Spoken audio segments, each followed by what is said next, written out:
Hello बच्चों, स्वागत है आपका हमारे परिवार पाठशाला एकेडमी में। कैसे हैं आप सभी लोग? उम्मीद करते हैं आप लोग अच्छे होंगे और अपनी पढ़ाई को बहुत ही अच्छे तरीके से कर रहे होंगे बच्चों। तो जिन बच्चों का 17 फरवरी को हिंदी का एग्जाम होने वाला है, उनके लिए वायरल ऑब्जेक्टिव प्रश्न लेकर आ चुके हैं मेरे प्यारे साथी। तो सभी लोग इस प्रश्न को जरूर देखकर ही जाइएगा परीक्षा देने के लिए मेरे प्यारे साथी। 100% ये वायरल ऑब्जेक्टिव प्रश्न होने वाला है, 100% ये वायरल होने वाला है, इसलिए सभी लोग इसको देखकर जाइएगा, नहीं तो बाद में फिर पछताना पड़ जाएगा कि क्यों हम लोगों ने इस वीडियो को नहीं देखा था। इसलिए बच्चों, जिनका जिनका फर्स्ट रीडिंग का है वो जरूर देख कर जाइएगा।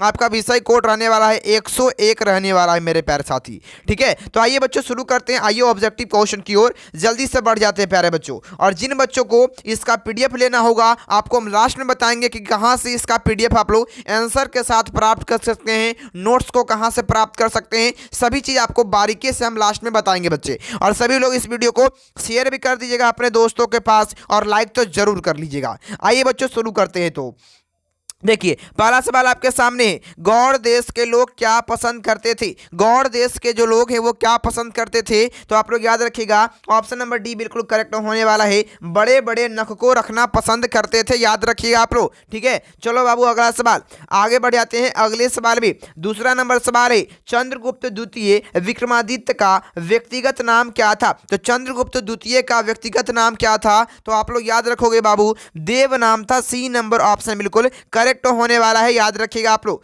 चलो अगला सवाल आगे आपके सामने है। अगला सवाल कि तिहुपुर शब्द का अर्थ क्या होता है? तिहुपुर शब्द का अर्थ क्या होता है? तो तिहुपुर का मतलब होता है तीनों लोक, याद रखिएगा आप लोग। तिहुपुर का अर्थ होता है तीनों लोक। सी नंबर ऑप्शन बिल्कुल करेक्ट होने वाला है, याद रखोगे आप लोग। चलो बाबू अगला सवाल अगला है आपके सामने, सभी लोग ध्यान देंगे। ढहते विश्वास शीर्षक कहानी में तूफान में किसका घर डूब गया था? बताइए बाबू, राइट आंसर क्या होगा आपका? तो ढहते विश्वास कहानी में सीता के बारे में वर्णन किया गया है, उसी का घर डूब गया था बच्चों, याद रखोगे। ऑप्शन नंबर डी बिल्कुल करेक्ट हो जाएगा। चलो बाबू आगे बढ़ते हैं अगले सवाल में। अगला है, मां शीर्षक कहानी में किसने अपने बड़े पुत्र को घर आने के लिए पत्र लिखवाया? बताइए बाबू, राइट आंसर क्या होने वाला है? तो मां शीर्षक कहानी में माजी ने पत्र लिखवाया था पुत्र को घर आने के लिए। ए नंबर ऑप्शन बिल्कुल करेक्ट होने वाला है, याद रखिएगा। चलो अगला सवाल बाबू आपके सामने है, जल्दी बताइएगा राइट आंसर क्या होगा। देखो बाबू अगला सवाल है कि श्रम विभाजन और जाति प्रथा क्या है? तो श्रम विभाजन और जाति प्रथा क्या है? तो याद रखोगे आप लोग, राइट आंसर सी नंबर होगा। यह एक निबंध है, सी नंबर ऑप्शन बिल्कुल करेक्ट हो जाएगा। चलो बाबू अगला सवाल आपके सामने, नालंदा विश्वविद्यालय कहां पर स्थित है? जल्दी बता दो बाबू, राइट आंसर क्या होने वाला है आपका? याद रखोगे, बिहार राज्य में, बिहार राज्य के नालंदा जिला में स्थित है, याद रखोगे आप लोग। चलो बाबू अगला सवाल आपके सामने, जल्दी बताओगे आप लोग। अशोक के फूल किसकी रचना है? जल्दी बता दोगे बाबू, राइट आंसर क्या होने वाला है? अशोक के फूल किसकी रचना है? तो आप लोग इसको याद रखोगे, सी नंबर ऑप्शन बिल्कुल करेक्ट होने वाला है, हजारी प्रसाद द्विवेदी। सी नंबर ऑप्शन बिल्कुल करेक्ट हो जाएगा, याद रखिएगा। चलो बाबू अगला सवाल आपके सामने है कि भारत माता कविता में भारत का कैसा चित्र प्रस्तुत किया गया है? जल्दी बता दो बाबू, राइट आंसर क्या होने वाला है? तो आप लोग इसको याद रखिएगा, भारत माता कविता में यथा तथ्य चित्रण किया गया है भारत के बारे में। सी नंबर ऑप्शन बिल्कुल करेक्ट होने वाला है, आप लोग इसको याद रखिएगा। चलो बाबू अगला सवाल 10वां नंबर है, जब हम नींद में होते हैं तब किसका जीवन चक्र पूरा हो जाता है? जल्दी बताओ बाबू, राइट आंसर क्या होगा? तो कहेंगे मक्खियों का जो जीवन चक्र है वो पूरा हो जाता है। सी नंबर ऑप्शन बिल्कुल करेक्ट हो जाएगा, आप लोग इसको याद रखिएगा। चलो बाबू अगला सवाल आपके सामने, जल्दी बताओ बाबू, राइट आंसर क्या होगा? 11वां नंबर सवाल है, निम्नलिखित में से किसका उच्चारण कंठ से होता है? जल्दी बताओ बाबू, राइट आंसर क्या होगा? तो किसका उच्चारण कंठ से होता है? तो आप लोग याद रखोगे बाबू, ऑप्शन नंबर डी बिल्कुल करेक्ट होने वाला है। ख का जो उच्चारण है वह कंठ से होता है, याद रखिएगा। डी नंबर ऑप्शन बिल्कुल करेक्ट हो जाएगा। अगला बताओ बाबू, अर्थ के विचार से संज्ञा के कितने प्रकार होते हैं? तो अर्थ के विचार से संज्ञा के कितने प्रकार हैं? याद रखोगे बाबू, 5 प्रकार के होते हैं। बी नंबर ऑप्शन बिल्कुल करेक्ट हो जाएगा। चलो बाबू अगला सवाल आपके सामने, स्वागत शब्द में निहित उपसर्ग कौन है? तो स्वागत शब्द में निहित उपसर्ग कौन है? याद रखोगे बाबू, शु उपसर्ग हो जाएगा। सी नंबर ऑप्शन बिल्कुल करेक्ट हो जाएगा। चलो अगला बाबू 14 नंबर, सप्त ऋषि का सही संधि विच्छेद क्या होगा? तो सप्त ऋषि का संधि विच्छेद क्या होता है? आप लोग इसको याद रखोगे बच्चों। ऑप्शन नंबर आपका वी बिल्कुल करेक्ट होने वाला है, सप्त जो ऋषि हो जाएगा, बी नंबर ऑप्शन बिल्कुल करेक्ट हो जाएगा। चलो बाबू अगला अगला सवाल बाबू जल्दी बताओगे, राइट आंसर क्या होगा? प्रिय बोलने वाली स्त्री को क्या कहते हैं? तो प्रिय बोलने वाली स्त्री को प्रियवदा कहते हैं। बी नंबर ऑप्शन बिल्कुल करेक्ट हो जाएगा, याद रखिएगा आप लोग। चलो अगला सवाल बाबू, नगर कहानी के लेखक द्वारा रचित है, बताइए आप लोग क्या होगा? तो नगर कहानी है किस लेखक के द्वारा रचित है? तो याद रखोगे बाबू, सुजाता के द्वारा रचित है, याद रखिएगा, एस रंगराजन। ठीक है, याद रखिएगा इसका पूरा नाम क्या था? सुजाता का जो पूरा नाम है वो एस रंगराजन है, याद रखिएगा आप लोग। चलो बाबू अगला सवाल, अगला है लेखक के अनुसार मनुष्य के नाखून किसके जीवंत प्रतीक हैं? तो बताइए बाबू, लेखक के अनुसार कि है ना मनुष्य के जो नाखून है वह किसका जीवित रूप है बच्चों? तो याद रखिएगा प्रतीक है, आप लोग इसको याद रखिएगा, पार्श्विक वृत्ति का सी नंबर ऑप्शन बिल्कुल करेक्ट होने वाला है, याद रखिएगा आप लोग। चलो बाबू अगला सवाल, अगला बता दो आप लोग 18 का उत्तर। हजारी प्रसाद द्विवेदी का जन्म कब हुआ? हजारी प्रसाद द्विवेदी का जन्म कब हुआ? याद रखोगे बाबू, ए नंबर ऑप्शन बिल्कुल करेक्ट होने वाला है, आप लोग याद रखिएगा। 1907 में टाटा आयरन एवं स्टील कंपनी, टाटा आयरन एवं स्टील कंपनी की स्थापना हुआ था, याद रखिएगा। इस प्रकार से आप लोग को हम हिंदी में सोशल साइंस का भी बता चुके हैं। चलो बाबू अगला सवाल है, संगम शब्द का संधि विच्छेद क्या होता है? जल्दी बता दो बाबू, राइट आंसर क्या होगा आपका? तो सम जोड़ गम होता है, सी नंबर ऑप्शन बिल्कुल करेक्ट हो जाएगा। अगला बताओ बाबू क्या होगा? अगला सवाल आपके सामने है, जल्दी बता दो बाबू, राइट आंसर क्या होने वाला है? जल्दी बता दोगे आप लोग क्या होगा? याद रखोगे आप लोग, राइट आंसर क्या होने वाला है आपका? देखिए क्या है, लक्ष्मी के बड़े पुत्र का क्या नाम था? तो लक्ष्मी के बड़े पुत्र का क्या नाम था? आप लोग इसको याद रखोगे बाबू, ए नंबर ऑप्शन बिल्कुल करेक्ट होने वाला है, अच्युत नाम था, याद रखिएगा। चलो अगला सवाल बाबू आपके सामने, जल्दी बताओगे बाबू, राइट आंसर क्या होगा? एक वृक्ष की हत्या कविता के में कवि शहर को किससे बचाने की बात करता है? तो कवि जो है शहर को किससे बचाने की बात करता है? नादिरों से बचाने की बात करता है, सी नंबर ऑप्शन बिल्कुल करेक्ट होने वाला है, याद रखिएगा। चलो अगला सवाल बाबू है 22वां नंबर, कवि ने माली और मालिन किसे कहा है? तो कवि के द्वारा माली और मालिन किसे कहा गया है? याद रखोगे, करेक्ट ऑप्शन आपका राधा कृष्ण हो जाएगा, याद रखिएगा। चलो अगला सवाल बाबू जल्दी बताओ आप लोग क्या होगा राइट आंसर? देखो अगला सवाल है, सभ्य समाज की आवश्यकता क्या है? तो याद रखोगे बाबू, सभ्य समाज की आवश्यकता होती है श्रम विभाजन, बी नंबर ऑप्शन बिल्कुल करेक्ट हो जाएगा। अगला बताओ बाबू क्या होगा? अगला है आपके सामने, निम्नलिखित रचनाओं में से कौन सी रचना डॉक्टर भीमराव अंबेडकर की है? तो डॉक्टर भीमराव की अंबेडकर की कौन कौन है? द कास्ट इन इंडिया है, द अंटे है ना, यू आर सतुराज है बच्चों, है ना, हु आर सतुराज है। ऑप्शन नंबर आपका डी बिल्कुल करेक्ट होने वाला है, आप लोग इसको याद रखिएगा। चलो अगला सवाल बाबू, सीमा रजनी आलो शेफाली आरती पांचों किसकी बहन थी? तो सीमा रजनी आलो शेफाली जो आरती है वो खोखा की बहन थी, बी नंबर ऑप्शन बिल्कुल करेक्ट होने वाला है, याद रखिएगा। ठीक है, चलो बाबू अगला सवाल बढ़ते हैं, आगे बढ़ते हैं। भारत से हम क्या सीखें, यह क्या है? जल्दी बता दो बाबू, राइट आंसर क्या होगा? तो भारत से जो हम क्या सीखें, यह एक प्रकार का भाषण देते हैं, ऑप्शन नंबर सी बिल्कुल करेक्ट होने वाला है, याद रखिएगा। अगला है महाभारत क्या है? जल्दी बता दो बाबू, राइट आंसर क्या होगा आपका? 27 का उत्तर क्या होगा? तो महाभारत जो है सी नंबर ऑप्शन बिल्कुल सही होगा, यह शास्त्र है, सी नंबर ऑप्शन बिल्कुल करेक्ट हो जाएगा। चलो बाबू अगला, मिहिर भोज की ग्वालियर प्रशस्ति किस भाषा में है? तो मिहिर भोज की जो ग्वालियर प्रशस्ति जो लिखा गया है वह किस भाषा में लिखा गया है? तो आप लोग इसको याद रखोगे बाबू, राइट आंसर आप लोग का होने वाला है संस्कृत भाषा में लिखा गया है, सी नंबर ऑप्शन बिल्कुल करेक्ट हो जाएगा। आगे बढ़ते हैं अगले सवाल में, जल्दी बताइएगा इसका उत्तर क्या होने वाला है बाबू? अगला है आपके सामने, बहादुर कौन था? तो बहादुर जो है बच्चे आपका नौकर था, सी नंबर ऑप्शन बिल्कुल करेक्ट हो जाएगा। अगला सवाल बताओ बाबू, अगला सवाल कहता है 30वां नंबर, निराला की साहित्य साधना किसकी कीर्ति है? निराला की जो साहित्य साधना है वो रामविलास शर्मा की कीर्ति है, सी नंबर ऑप्शन बिल्कुल करेक्ट हो जाएगा, याद रखिएगा। चलो बाबू अगला सवाल आपके सामने है, जल्दी बताइएगा राइट आंसर क्या होने वाला है? बिरजू महाराज का संबंध किस घराने से है? बताइए आप लोग क्या होगा? बिरजू महाराज किस घराने से थे? लखनऊ घराने से संबंधित हैं, ए नंबर ऑप्शन बिल्कुल करेक्ट हो जाएगा, याद रखिएगा। सभी बच्चे इसको लास्ट तक जरूर देख कर जाएंगे और सभी लोग इस वीडियो को शेयर कर दीजिएगा, अपने दोस्तों के पास शेयर कर देंगे और लाइक जरूर कर दीजिएगा अच्छा लगेगा तो, और चैनल को सब्सक्राइब कर लेंगे ताकि आगे जितना भी वीडियो आता रहेगा इसी प्रकार से मिलता रहेगा आपको। चलो बाबू अगला सवाल है कि कुमार गंधर्व क्या है? जल्दी बताओ बाबू, राइट आंसर क्या होने वाला है आपका? आप लोग याद रखोगे बच्चों, बी नंबर ऑप्शन बिल्कुल सही होने वाला है, शास्त्रीय गायक है, याद रखिएगा आप लोग। चलो बाबू अगला, अच्छा अगला बताओ 33 नंबर सवाल का उत्तर। प्रत्येक वर्ष आविनियों में कैसा समारोह आयोजित होता है? तो प्रत्येक वर्ष जो आविनियों में जो है रंग समारोह होता है होली के तरह, आप लोग इसको याद रखिएगा। ऑप्शन नंबर ए बिल्कुल करेक्ट होने वाला है, आप लोग इसको याद रखिएगा। चलो बाबू अगला अगला है आपके सामने 34 नंबर सवाल है, जल्दी बताओगे। गांधी जी शिक्षा का उद्देश्य क्या मानते हैं? सभी लोग बताओ बाबू, राइट आंसर क्या होने वाला है? चरित्र निर्माण को गांधी जी शिक्षा का सबसे बड़ा उद्देश्य मानते हैं कि सबसे अच्छे जो लक्षण होते हैं, जो विचार होते हैं, उसी को हम लोग क्या बोलते हैं? अच्छी शिक्षा कहते हैं, याद रखिएगा। 35 नंबर, घनानंद ने किस मार्ग को अत्यंत सीधा और सरल कहा है?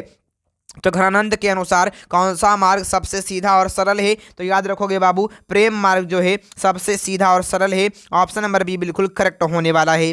अगला बताओ बाबू 36 नंबर, मगम्मा किस भाषा की कहानी है? दही वाली जो मगम्मा कहानी है वह किस भाषा की कहानी है? याद रखोगे बाबू आप लोग, कन्नड़ भाषा की कहानी है। डी नंबर ऑप्शन बिल्कुल करेक्ट हो जाएगा। अगला बताओ बाबू क्या होगा राइट आंसर? रसखान को किसने दीक्षा दी? रसखान को किसने दीक्षा दी थी? सभी लोग बताओ बाबू, तो क्या होगा आपका, है ना, गोस्वामी विठल नाथ के द्वारा दिया गया था। सी नंबर ऑप्शन बिल्कुल करेक्ट होने वाला है, आप लोग इसको याद रखिएगा। अगला बताओ बाबू क्या होगा आपका? घनानंद किस भाषा के कवि हैं? घनानंद जो हैं किस भाषा के कवि हैं? तो याद रखिएगा आप लोग, ब्रज भाषा के कवि हैं, याद रखिएगा। बी नंबर ऑप्शन बिल्कुल करेक्ट हो जाएगा। अगला बताइए आप लोग क्या होगा राइट आंसर? अगला है आपके सामने, तुलनात्मक व्याकरण की रचना किसने की? तो तुलनात्मक व्याकरण की जो रचयिता हैं वो कौन है? तो याद रखिएगा, कॉल्डवेल के द्वारा लिखा गया है। ऑप्शन नंबर सी बिल्कुल करेक्ट होने वाला है, याद रखिएगा। अगला बताओ बाबू, स्वदेशी शीर्षक पाठ के रचनाकार कौन है? तो स्वदेशी शीर्षक पाठ के जो रचनाकार कौन है? प्रेमघन है। ऑप्शन नंबर डी बिल्कुल करेक्ट हो जाएगा, याद रखिएगा। अगला बताओ बाबू क्या होगा राइट आंसर? अगला है आपके सामने, मगम्मा को किससे विवाद था? मगम्मा को किससे विवाद था बच्चों? जल्दी बताओ आप लोग, क्या होगा आपका? उसकी अपनी बहू नजम्मा से था। बी नंबर ऑप्शन बिल्कुल करेक्ट होने वाला है, याद रखिएगा। ठीक है, चलो बाबू 42 नंबर सवाल है ना, हिरोशिमा शीर्षक कविता में वर्णित सूरज कहाँ निकला था? जो वर्णित जो सूरज है, जो आग का गोला है, वो कहाँ निकला था? तो आप कहेंगे ना, आप सभी लोग कहेंगे नगर के चौक पर। डी बी नंबर ऑप्शन बिल्कुल करेक्ट होने वाला है, याद रखिएगा आप लोग। ठीक है, नगर के चौक पर निकला था बच्चों, आप लोग इसको याद रखोगे। ठीक है, चलो अगला सवाल बता दो आप लोग, अवयवी भाव समास का उदाहरण है। अवयवी भाव समास का उदाहरण कौन हो जाएगा? तो याद रखोगे बाबू, भन भर पेट जो है अवयवी भाव समास का उदाहरण है, याद रखिएगा। अगला बताओ आप लोग, बेईमान में कौन सा उपसर्ग है? बेईमान शब्द में कौन सा उपसर्ग है?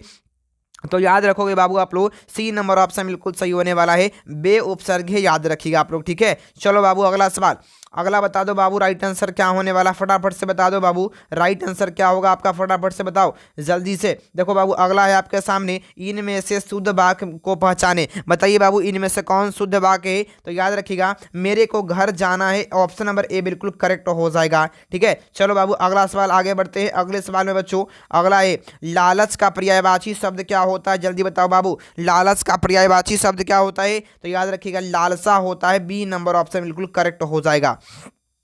अगला बताइए, अगला सवाल है, माता पिता किस समास का उदाहरण है? माता पिता जो है किस समास का उदाहरण है? जल्दी बताइए बाबू राइट आंसर। आप कहेंगे द्वंद्व समास। ए नंबर ऑप्शन बिल्कुल करेक्ट हो जाएगा। अगला बताइए, डॉक्टर अंबेडकर ने किस पत्रिका का संपादन किया? डॉक्टर भीमराव अंबेडकर ने किस पत्रिका का संपादन किया था? बहिष्कृत भारत, याद रखेंगे। सी नंबर ऑप्शन बिल्कुल करेक्ट होने वाला है, याद रखिएगा। ठीक है, चलो बाबू अगला बताओ, अगला का उत्तर क्या होगा? मंगू को लोग कहाँ भर्ती करने की सलाह देते हैं? तो मंगू को जो लोग हैं कहाँ भर्ती करने की सलाह देते हैं, आप लोग याद रखिएगा। ठीक है, अस्पताल में। डी नंबर ऑप्शन बिल्कुल करेक्ट होने वाला है, याद रखोगे आप लोग। चलो बाबू अगला सवाल है, हीराकुंड बांध किस नदी पर है? हीराकुंड जो बांध है वह किस नदी पर स्थित है? तो याद रखिएगा आप लोग, है ना, महानदी पर स्थित है। ए नंबर ऑप्शन बिल्कुल करेक्ट होने वाला है, याद रखिएगा आप लोग। चलो बाबू अगला बताओ आप लोग, राइट आंसर क्या होने वाला है आपका?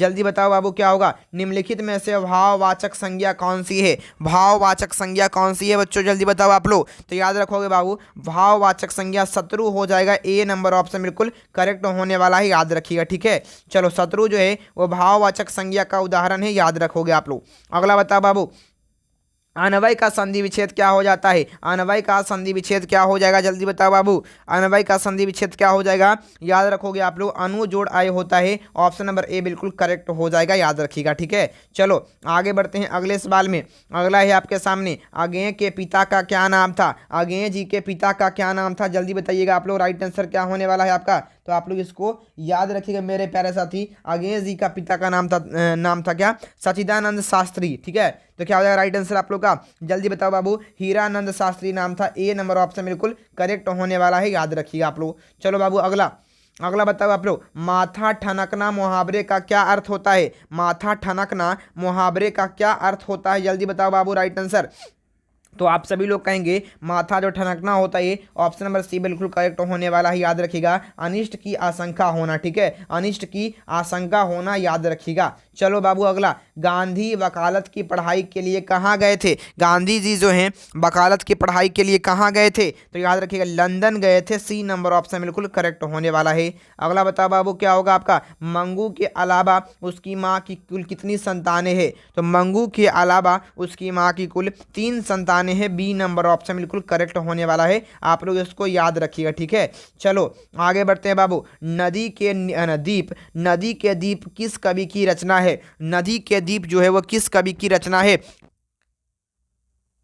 तो याद रखिएगा बाबू, इसका राइट आंसर होने वाला है ऑप्शन नंबर डी बिल्कुल करेक्ट होने वाला है। अज्ञेय जी की रचना है, याद रखिएगा आप लोग। चलो बाबू अगला, अच्छा बताइए, दिनकर जी को 58 नंबर, दिनकर जी को ज्ञानपीठ पुरस्कार किस कृति पर मिला था? ये बताइए बाबू क्या होगा राइट आंसर? तो दिनकर जी को उर्वशी पर ज्ञानपीठ पुरस्कार मिला था, याद रखिएगा। सी नंबर ऑप्शन बिल्कुल करेक्ट होने वाला है। चलिए अगला, नौबत खाने में इबादत साहित्य की कौन सी विधा है? जल्दी बताइए। नौबत खाने में इबादत है साहित्य की कौन सी विधा है? तो याद रखिएगा आप लोग, राइट आंसर होगा आपका व्यक्ति चित्र की, है ना, चित्र किया गया है, व्यक्ति के बारे में बताया गया है, बिस्मिल्लाह खां के बारे में इसमें बताया गया है, उसकी उनकी व्यक्तिगत जीवन के बारे में बताया गया है। चलो अगला, जल्दी बताओ बाबू, दशानन में कौन सा समास है? दशानन में जो है वो कौन से समास है बच्चे? तो याद रखोगे आप लोग, बहुब्रीहि समास हो जाएगा। ए नंबर ऑप्शन बिल्कुल करेक्ट होने वाला है, याद रखिएगा। चलो अगला सवाल बाबू आपके सामने, जल्दी बताओगे बाबू राइट आंसर क्या होगा?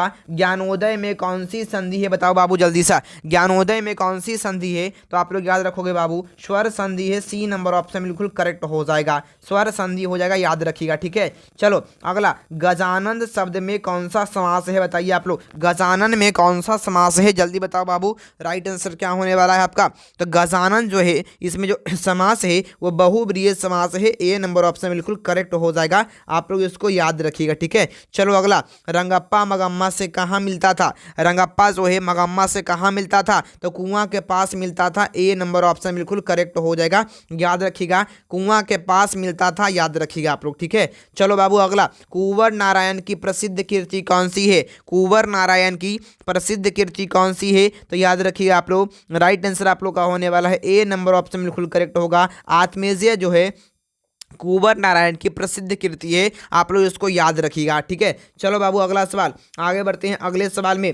अगला है आपके सामने, रुचि शब्द का विशेषण क्या होता है? रुचि शब्द का विशेषण क्या होता है? जल्दी बताओ बाबू, रुचि शब्द का विशेषण क्या होता है? रुचिकर होता है। ए नंबर ऑप्शन बिल्कुल करेक्ट होने वाला है। चलो बाबू अगला, उर्वशी किनकी कृति है? बताइए बाबू, उर्वशी किसकी कृति है? जल्दी बताओ बाबू, राइट आंसर किस लेखक की कृति है?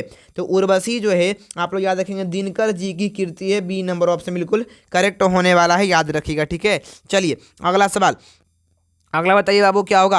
अनाम दास का पोथा उपन्यास किस लेखक की कृति है? तो अनाम दास का जो पोथा जो कृति है वह किस लेखक की है? तो आप लोग याद रखोगे बाबू, हजारी प्रसाद द्विवेदी की रचना है। ए नंबर ऑप्शन बिल्कुल करेक्ट होने वाला है, याद रखिएगा। ठीक है, चलो आगे बढ़ते हैं अगला सवाल। आहन मछली कहानी में किस वर्ग का चित्रण किया गया है? मछली कहानी में किस वर्ग का चित्रण किया गया है? जल्दी बताओ बाबू, राइट आंसर क्या होगा आपका? आप लोग याद रखोगे निम्न मध्यम वर्गीय परिवार के बारे में चित्रण किया गया है। सी नंबर ऑप्शन बिल्कुल करेक्ट हो जाएगा, याद रखिएगा आप लोग। ठीक है, चलो बाबू अगला सवाल, आगे बढ़ते हैं। बिस्मिल्लाह खान के साथ किस मुस्लिम पर्व का नाम जुड़ा हुआ है? बिस्मिल्लाह खान के नाम के साथ किस मुस्लिम पर्व का नाम जुड़ा है? आप कहेंगे मुहर्रम जुड़ा हुआ है। डी नंबर ऑप्शन बिल्कुल करेक्ट होने वाला है, याद रखिएगा। ठीक है, चलिए इसका जवाब बताइए आप लोग क्या होगा। अगला है 70 नंबर सवाल है द मादा मोजेल द आबिनियो किसकी कृति है। तो मादा मोजेल द आबिनियो जो है वो पिकासो की कृति है। बी नंबर ऑप्शन बिल्कुल करेक्ट होने वाला है, आप लोग इसको याद रखिएगा, ठीक है। चलो बाबू अगला सवाल जल्दी इसका राइट आंसर बताइएगा क्या होगा आपका। 71 नंबर कहता है ना कि बहादुर लेखक के घर से अचानक क्यों चला गया। तो बहादुर जो है लेखक के घर से अचानक चला गया कि स्वयं के प्रति लेखक और उसके घर वालों के व्यवहार में आए परिवर्तन के कारण, याद रखिएगा सी नंबर ऑप्शन बिल्कुल करेक्ट होने वाला है, याद रखिएगा, ठीक है। चलो आगे बढ़ते हैं, अगला सवाल जल्दी बताओ बाबू क्या होगा। 72 नंबर ऐसे ही लड़के आगे चलकर गुंडे चोर डाकू बनते हैं, यह पंक्ति कहानी के किस पात्र ने कही है। यह पंक्ति किस पात्र के द्वारा कहा गया है। तो ऐसे ही लड़के आगे चलकर चोर गुंडे डाकू बनते हैं, ऐसा किसने कहा बच्चों। सभी लोग बताओ राइट आंसर क्या होगा आपका। आप सभी लोग कहेंगे सेन साहब के द्वारा कहा गया, सी नंबर ऑप्शन बिल्कुल करेक्ट होने वाला है, याद रखिएगा, ठीक है। चलो अगला सवाल बताओ बाबू क्या होगा राइट आंसर। सब का विलोम क्या होता है, जल्दी बताओ बाबू। सभ्य का विलोम क्या होता है, जल्दी बता दो राइट आंसर क्या होने वाला है आपका। तो सब का जो विलोम होता है असभ्य होता है, बी नंबर ऑप्शन बिल्कुल करेक्ट हो जाएगा, याद रखिएगा। चलो अगला बाबू बताओ आप लोग लोटा डोरा कौन सा समास है। लोटा डोरी जो है वो कौन सा समास है, जल्दी बताओ। तो याद रखिएगा आप लोग बी नंबर ऑप्शन बिल्कुल करेक्ट होने वाला है, आप लोग याद रखोगे द्वंद्व समास, सॉरी ऑप्शन नंबर आपका बी होगा द्वंद्व समास, याद रखिएगा बिल्कुल करेक्ट ऑप्शन। अगला बताओ बाबू क्या होगा। अगला बताइए 75 का राइट आंसर क्या हो जाएगा। 75 नंबर है कि व्याकरण वह है ना वह ज्ञान है जो क्या होता है। तो बताइए व्याकरण वह ज्ञान है जिसमें क्या होता है मानकता के आधार पर शुद्धता प्रदान करता है। मानकता के आधार पर शुद्धता प्रदान करता है, उसी को क्या बोलते हैं व्याकरण कहा जाता है, ठीक है। चलो बाबू आगे बढ़ते हैं, अगले सवाल में सभी लोग ध्यान दीजिएगा। विद्यानुरागी कौन सा समास है। विद्यानुरागी जो है वो कौन से समास का उदाहरण है, जल्दी बताओ बाबू राइट आंसर क्या होगा आपका। तो विद्यानुरागी जो है ऑप्शन नंबर डी बिल्कुल करेक्ट होने वाला है, तत्पुरुष समास याद रखिएगा आप लोग, ठीक है, तत्पुरुष समास याद रखिएगा।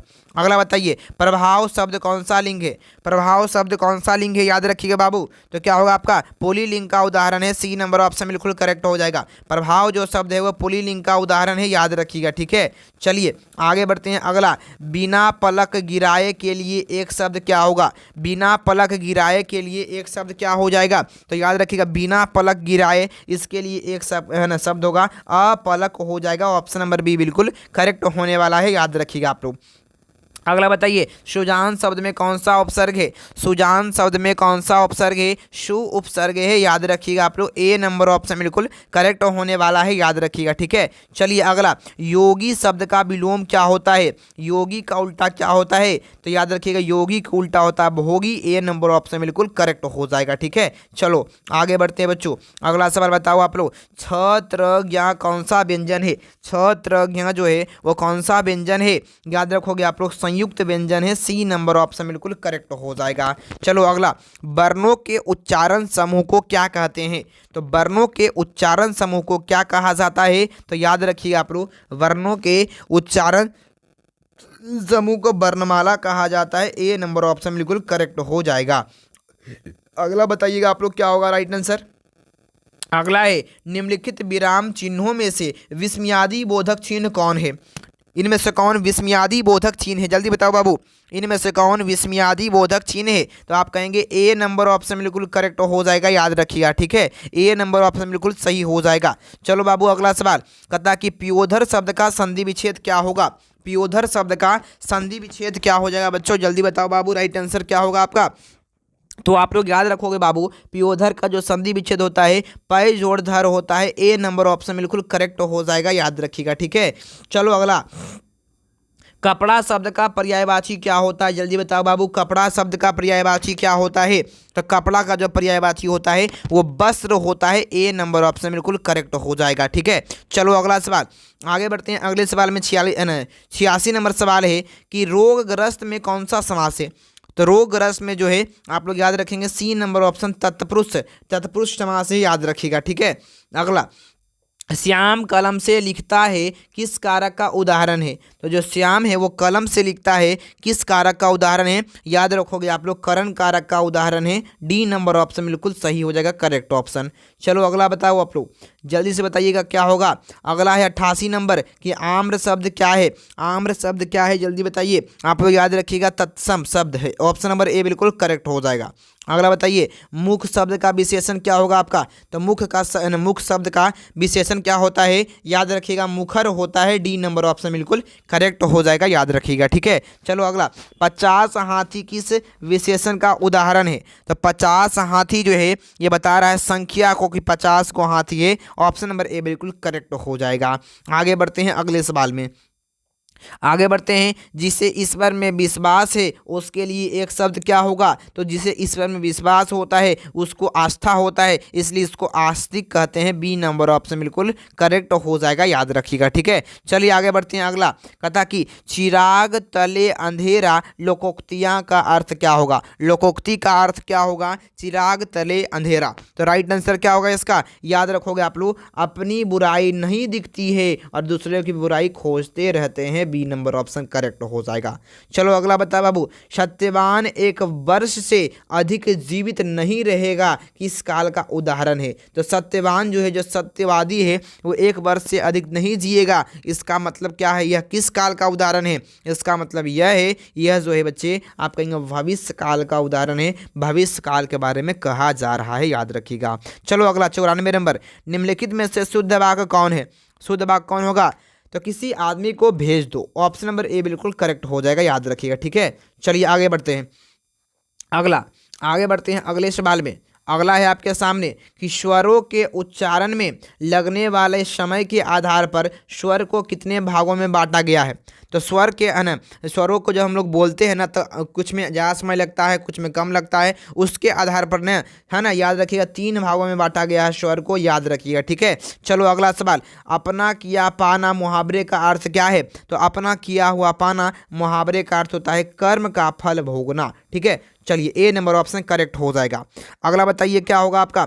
मोहन मुझसे किताब लिखाता है। मोहन जो है मुझसे किताब लिखवाता है, किस क्रिया का उदाहरण है। तो यह किस क्रिया का उदाहरण हो जाएगा। बी नंबर ऑप्शन याद रखिएगा, प्रेरणार्थ क्रिया का उदाहरण हो जाएगा, याद रखिएगा, ठीक है। चलिए अगला, च का उच्चारण स्थान क्या है। च का जो उच्चारण स्थान क्या है जी। तो आप लोग याद रखिएगा, ऑप्शन आपका सी होगा, तालु होता है, ठीक है, तालु होता है। अगला बताइए बाबू क्या होगा। संतोष शब्द का संधि विच्छेद क्या हो जाएगा। तो संतोष का जो संधि विच्छेद होता है सम जोड़ तोष होता है। डी नंबर ऑप्शन बिल्कुल करेक्ट हो जाएगा। अगला बताइए आप लोग, यद्यपि शब्द का संधि विच्छेद क्या हो जाएगा। ये सब आप लोग कमेंट बॉक्स में इसका जवाब लिख दीजिएगा कि क्या होगा आपका, है ना। कमेंट बॉक्स में जवाब इसका लिख दीजिएगा 100 नंबर प्रश्न का। और बच्चों आपको बता दें कि जिन जिन बच्चों को इसका PDF चाहिए, इसका नोट्स चाहिए, है ना, किसी भी सब्जेक्ट का नोट्स चाहिए, उसको है ना वो प्राप्त करने के लिए 81 025 82 657 पर आप लोग क्या करेंगे, मैसेज करेंगे व्हाट्सअप में। हमको ग्रुप में जुड़ना है गुरुजी, हमको जोड़ दीजिए ग्रुप में, आपको हम जोड़ देंगे, ठीक है। आपको हम जोड़ देंगे बच्चों, और आपको वहाँ पर नोट्स PDF जो भी रहेगा सब प्रदान कर दिया जाएगा, ठीक है बच्चों। Thank you. और आप लोग अपने दोस्तों के पास शेयर करते रहिएगा। जो नए आए होंगे, क्लास अच्छा लगा हो तो चैनल को सब्सक्राइब कर लीजिएगा, ताकि इसी प्रकार से क्लासेज आगे मिलती रहेगी। थैंक यू बच्चों, धन्यवाद।